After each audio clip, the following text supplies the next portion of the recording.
Here's a quick and easy idea for tying a knotted necklace. So what you'll do is tie some knots in between the stone beads. And this is just a really simple look, but I'm going to show you how you can also layer this together to make it even more dramatic. So what you do to get started is find some stone beads. These are some barrel shapes and they have a large hole. So you want to make sure that it fits over the leather cord that you choose. And I'm using 1.5 millimeter leather cord. This is really easy for knotting and it's nice and supple, comes in tons of different colors. So this is a 2-meter piece here, and all you do to get started is find the center of your cord and tie an overhand knot. Now, one tip for when you're hand knotting like this, you always want to tie in the same direction. So I'm just going to hold the fold in my fingers and wrap the ends around, and then pass this through. Pull this, and you're just going to snug this. So you want to make this loop fit over your button. So whichever button you're going to use, make sure that it fits before you make this very tight.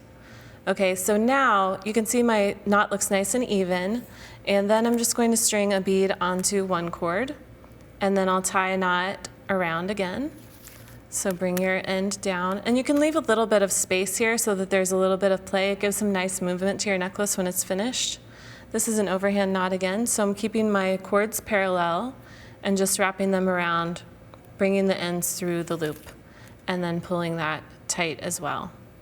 And you can kind of manipulate this as you go along to make your knots look more even like that.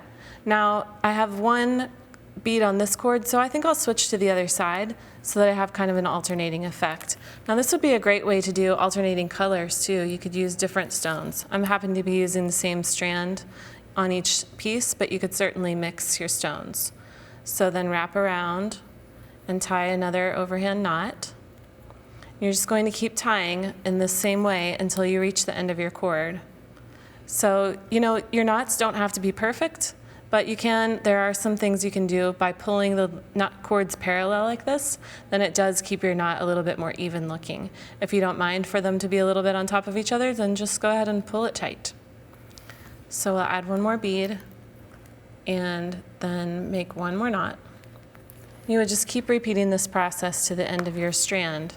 And I love it that you can do this with all different shapes. You just basically want to make sure that you choose a bead that has a large enough hole for your leather cord.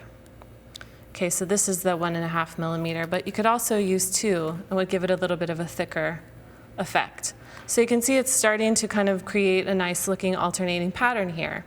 So on this piece, I'll show you how to finish the ends. What you want to do is use a button with a shank. And so I have my free ends. After my last bead, I'm just going to pass one of these cords through the shank in the back of the button and then tie another overhand knot. And same deal, tying from the ends. And I like the idea of using colorful leather cord that goes with your beads, but you could certainly also change up the colors of your leather cord and use a contrasting color if you wanted to. So you could trim these ends or leave them as is. And one way that you can layer these necklaces together, you could also wear it as a wrap bracelet. So to do that, you would just wrap her all the way around and then fasten it onto your button. You can also, I would probably need to make that one a tiny bit longer.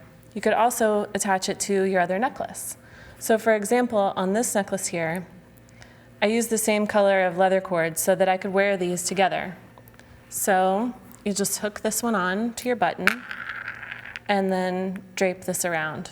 And so you can do a double wrap. And that's a nice way of getting kind of a multi-strand effect without, it gives you extra versatility because you could wear this as a bracelet or you could wear them as separate necklaces, or you can even add more and you can have a long, turn your button to the back.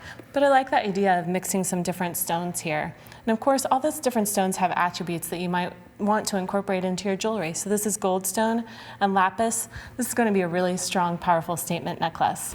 And there are all kinds of different ways that you can combine the leather cord with the large hole beads. This is one simple technique to make either the wrap bracelet or the necklace.